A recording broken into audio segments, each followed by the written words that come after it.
You've probably heard this phrase before, sometimes as a joke, sometimes said casually, almost like a punchline at the end of a story. His money is our money, and my money is my money. People laugh. It sounds harmless, maybe even playful, the kind of thing you roll your eyes at and move on from. But behind that phrase hides a deeper idea that many men never stop to question. A belief that slowly shapes expectations in modern relationships. Who earns the money? Who controls the resources? Who carries the financial responsibility? And once you start examining this dynamic more closely, something uncomfortable begins to appear. Because what many people describe as partnership can sometimes look very different when you follow the incentives, when you stop listening to what people say about equality and start watching what they actually expect when the bill arrives, when you start paying attention to who absorbs the financial risk when things go wrong, and when you begin to notice how rarely any of this gets discussed openly, because the moment you raise it, you are suddenly the problem. Modern relationships often present themselves as partnerships built on equality, shared decisions, shared responsibilities, shared goals. And in many ways, that is genuinely true. More than at any other point in history, men and women are entering relationships with similar levels of education, similar career opportunities, and similar access to economic independence. And yet, when it comes to money, the expectations can become surprisingly asymmetrical the moment you look beneath the surface. In many cases, men are still expected to provide financial stability, pay for dates, carry larger household expenses, take on more financial risk during periods of difficulty. And at the same time, the cultural narrative loudly emphasizes independence and equality. Women earn their own money. Women do not need men to survive. Women are fully autonomous. Which is true, and which makes the persistence of these financial expectations even more interesting to examine. Because when those two things collide, when you combine the rhetoric of equality with the practice of asymmetrical expectation, the result is a confusing dynamic, one that many people experience quietly, but almost never discuss openly. Because discussing it requires admitting that the system is not as equal as it claims to be. To understand how this dynamic developed, you need to go back further than modern dating culture. For most of human history, economic survival depended on specialization. Different roles emerged within families and communities, not arbitrarily, but in response to biological, environmental, and social pressures. Men were often responsible for securing external resources, hunting, trading, earning. Women were often responsible for managing the home, raising children, maintaining social bonds. These were not simply cultural inventions. They reflected practical realities of environments where physical strength, mobility, and risk tolerance shaped who did what. And those arrangements persisted for thousands of years, long enough to become deeply embedded, not just in social norms, but in the psychological expectations people carry into relationships without ever consciously choosing them. The expectation that a man should provide, that a man should demonstrate his value through financial capability, that a man who cannot or does not provide is somehow falling short of a fundamental obligation. These ideas did not emerge last decade. They are ancient. And ancient patterns do not disappear simply because economic conditions change. They persist.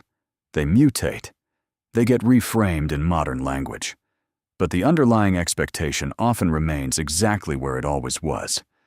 And that is where the tension lives. Because modern societies have changed dramatically. Women now participate fully in the workforce. In many countries, women outperform men in educational attainment. Career opportunities are broadly available. Financial independence is genuinely accessible in a way it was not for previous generations. And yet some of the oldest expectations around financial provision have not dissolved. They have simply become selectively applied. Applied when it is convenient, suspended when it is not. And that selective application is worth examining carefully, because it creates a specific kind of dynamic inside relationships, a dynamic where the traditional obligation remains fully intact, while the traditional reciprocal arrangement that once accompanied it has quietly been removed. Think about what a traditional arrangement actually looked like. A man provided financial resources. In exchange, a woman maintained the home, raised the children, managed domestic life. It was not an equal arrangement by modern standards, but it was a coherent one. Both parties had clearly defined roles. Both parties contributed something the other depended on. There was a logic to it, even if that logic reflected the constraints of its time. Now fast forward to the present. The domestic reciprocal arrangement has largely dissolved. Women work outside the home. Domestic responsibilities are increasingly shared. And all of that is genuinely positive progress. But here is the part that rarely gets discussed. The financial expectation on the male side of the equation has not dissolved with equal speed. The expectation that men pay for dates remains. The expectation that men earn more, provide more, absorb more financial risk remains. The social judgment directed at men who cannot provide financially remains. The arrangement changed on one side. It did not change symmetrically on both sides. And that asymmetry is exactly what creates the dynamic most people sense, but rarely name directly. Here is the first principle worth understanding clearly. Money influences behavior in ways people rarely admit openly. Whenever resources are involved, incentives appear. This is not a cynical observation. It is simply how human psychology works. People respond to incentives whether they are aware of them or not. And in the context of relationships, financial incentives shape behavior in ways that can be subtle, gradual, and very difficult to see clearly when you are inside the situation. Who pays for dates sends a signal about who values the connection more. Who earns more shapes, who has more decision-making authority and practice, regardless of what both people claim to believe about equality. Who absorbs financial risk determines who has more to lose if the relationship ends. These are not abstract, theoretical observations. They are patterns that play out in real relationships every day. And the man who never examines these patterns is the man most likely to find himself carrying weight he never consciously agreed to carry. Understanding financial incentives is not about approaching relationships with suspicion. It is about approaching them with clarity, because clarity protects both people. Confusion only benefits whoever is least aware of what is happening. Now let us talk about something specific: the pressure many men feel to demonstrate commitment through financial sacrifice, paying more than they can comfortably afford, providing material things to signal seriousness, solving emotional problems with money because it feels like the expected response. And this pressure is real. It comes from multiple directions simultaneously. It comes from cultural conditioning that equates male value with earning power. It comes from social comparison with other men who are visible providers. It comes from the direct and indirect signals sent by potential partners about what kind of lifestyle they expect. And it comes from the internal belief, absorbed over years of observation, that a man who does not provide generously is somehow not doing enough. The result is a pattern where men trade financial stability for emotional validation, where spending money becomes a substitute for genuine connection, where the expectation of provision gets mistaken for the experience of being valued as a person rather than as a resource. And that substitution, when it runs unchecked, creates a specific kind of invisible damage. Not dramatic, not sudden, but slow and accumulative. The kind of damage that only becomes visible once resentment has already built to a level that is difficult to reverse. Long-term stability in any relationship requires balance. Both people contribute according to their genuine abilities and circumstances. Financial roles are consciously agreed upon, not silently assumed. And when one person carries more financial weight, it is because both people have openly discussed that arrangement and both genuinely accept it.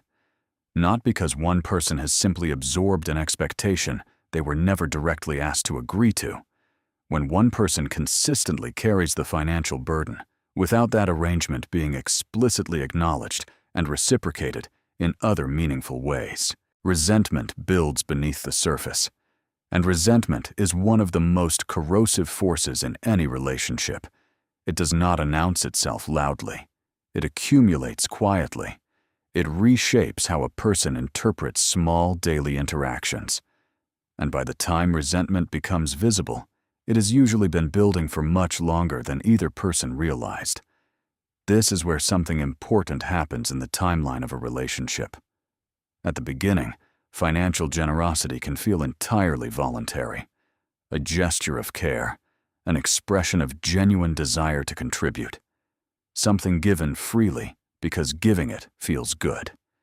And in those early stages, that is often exactly what it is. But over time, repeated patterns transform voluntary generosity into baseline expectation. Once something becomes expected, the emotional meaning changes completely. The act of paying is no longer a choice that communicates something. It is simply what is supposed to happen. And when it is supposed to happen, doing it generates no positive signal. But not doing it generates a very strong negative one. This is an asymmetry worth understanding clearly. When generosity becomes expectation, the giver loses the ability to express care through that act. They only retain the ability to fail by withholding it. And that shift, from voluntary contribution to unavoidable obligation, is one of the most significant emotional transitions in the financial dynamics of a long-term relationship. It happens gradually. It rarely gets discussed, and most men only notice it in retrospect, when they realize that the thing they once gave freely has quietly become a non-negotiable requirement. Let us talk about something that most people instinctively avoid: financial boundaries in relationships. The very phrase makes people uncomfortable because it sounds transactional. It sounds like you are reducing something emotional and intimate to a ledger. But here is the reality. Avoiding financial conversations does not make relationships less transactional. It just makes the transactional dynamics less visible and therefore less manageable. Clear boundaries around money can actually strengthen relationships, not damage them. When both people understand what each person is expected to contribute, misunderstandings decrease significantly. Decisions become collaborative rather than assumed. And the kind of quiet resentment that builds from unspoken expectations loses the conditions it needs to grow. Financial clarity is not the enemy of intimacy. Unspoken financial expectations are the enemy of intimacy. Because unspoken expectations are essentially agreements that only one person knows about. And agreements that only one person knows about always end up feeling like traps to the other. The conversation about financial expectations in relationships is also a conversation about power. And power is another word that makes people uncomfortable in this context. But it is the right word. Throughout history, control of resources has shaped influence in every human structure, from governments to families. The same principle operates inside intimate relationships, whether people acknowledge it or not. When one person controls financial stability, their decisions carry more practical weight. Their preferences shape daily life more significantly. Their priorities tend to prevail in situations where priorities conflict. This is not a conspiracy. It is simply how resource asymmetry functions in any system. And it becomes a problem specifically when responsibility and authority are decoupled.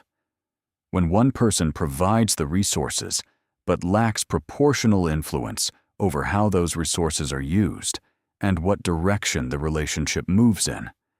That decoupling creates a specific kind of instability. The provider feels the weight of the obligation without experiencing the agency that should accompany it. And that imbalance, sustained over time, is not a foundation for genuine partnership. It is a foundation for exhaustion and eventual withdrawal. There is a distinction worth drawing very carefully here between supporting someone and creating dependency. They can look similar from the outside, and people often confuse them, especially in the early stages of a relationship, when generosity and genuine care are genuinely difficult to separate from enabling and accommodating. Support helps a partner grow. It gives them resources and space to develop their own capabilities, their own direction, their own autonomy. Support is oriented toward the other person's independence, even while providing assistance in the present. Dependency is different. Dependency removes the incentive for the other person to develop their own capability. It creates a structural arrangement where one person's well-being depends on the continued provision of another. And dependency, once established, changes the nature of the relationship fundamentally. Because a relationship where one person depends on another for material survival is no longer a relationship between equals. It is a relationship between a provider and someone who needs what the provider has. And the emotional dynamics of that relationship will always reflect that structural reality, regardless of the language both people use to describe it. This is also why autonomy is one of the most underrated foundations of long-term attraction. People talk endlessly about chemistry, communication, shared values, physical compatibility, and all of those things matter. But autonomy, the condition of two people who each have their own independent life, their own capabilities, their own direction, and who are choosing to be together rather than needing to be together. That condition creates something that very few relationships sustain over time. It creates mutual respect. And mutual respect, more than almost any other quality, determines whether attraction deepens or diminishes as a relationship matures. When two people depend on each other for emotional regulation, financial survival, or social identity, the relationship tends to become increasingly anxious and fragile. When two people bring independent lives into genuine contact, the relationship tends to become increasingly grounded and resilient. The difference between those two trajectories is not chemistry. It is the degree to which both people have developed genuine autonomy before and during the relationship. Many people enter relationships without ever examining the financial dynamics involved, not because they are dishonest, but because the dynamics are so deeply embedded in cultural expectation that they have become invisible. They follow patterns absorbed from watching parents, peers, media, and social norms. They repeat arrangements that feel familiar even when those arrangements do not serve them. And the result is that two people can spend years inside a financial dynamic that neither of them ever consciously chose. A dynamic shaped by assumptions neither of them ever openly questioned. And the frustration that emerges from those unexamined arrangements often gets misdirected. It gets expressed as conflict about specific incidents, rather than honest examination of the underlying structure. Because examining the underlying structure requires a kind of directness that most people find deeply uncomfortable. It requires asking questions that do not have polite answers. What do we each expect financially? What are we each contributing? Is this arrangement actually working for both of us? Or has it been working for one of us, while the other has been quietly absorbing a cost they never agreed to absorb? Awareness changes everything, not because awareness alone resolves anything, but because you cannot address what you cannot see clearly. The man who has never examined the financial dynamics of his relationships will continue entering the same patterns repeatedly, carrying the same weight, experiencing the same quiet resentment, moving from one arrangement to the next, each one feeling slightly different on the surface, but structured identically beneath. The moment a man begins to see these patterns clearly, the situation changes. Not because he becomes cynical or closed or unwilling to be generous, but because his generosity becomes a genuine choice rather than an unconscious compliance. And choices carry a completely different emotional weight than obligations. A man who pays because he chooses to pay with dignity. A man who pays because he believes he has no other option pays with resentment. The external behavior can look identical. The internal experience is completely different. And the internal experience is what shapes the long-term health of everything else. So here is where everything comes together. A strong partnership is not built on silent expectations. It is built on mutual respect, transparency, and shared responsibility that both people have consciously agreed to. Money itself is never the real problem in these dynamics. Money is simply the clearest visible indicator of what the expectations actually are beneath the surface. The problem appears when financial roles become unspoken obligations instead of conscious agreements. When one person carries a weight that was never openly assigned. When the framework of the relationship operates on assumptions that only one person knows about and only one person is accountable to. When both people in a relationship understand the system they are building together, openly, honestly, with full awareness of what each person is contributing and what each person expects, the relationship becomes substantially stronger. Not because the financial discussion removes romance, but because honesty is the actual foundation of intimacy, and you cannot be honest with another person about the things that matter most while systematically avoiding the conversation about money. Because money is not separate from the relationship. It is one of the clearest expressions of what the relationship actually is beneath the words both people use to describe it. The real meaning of partnership is not about who earns more or who pays for what on any specific occasion. It is about two independent people who have each built something worth bringing to the table, choosing to cooperate from a position of mutual respect rather than mutual dependency. That kind of partnership does not happen by accident. It does not emerge automatically from good intentions. It requires both people to examine their assumptions, communicate their expectations, and build something together that neither of them inherited unconsciously from cultural scripts written by people who are no longer living in the world that exists now. Build it consciously, build it with clarity, and understand that the most valuable thing you can bring to a relationship is not your financial resources. It is your awareness of what you are actually agreeing to, and the integrity to only agree to what you are genuinely willing to carry.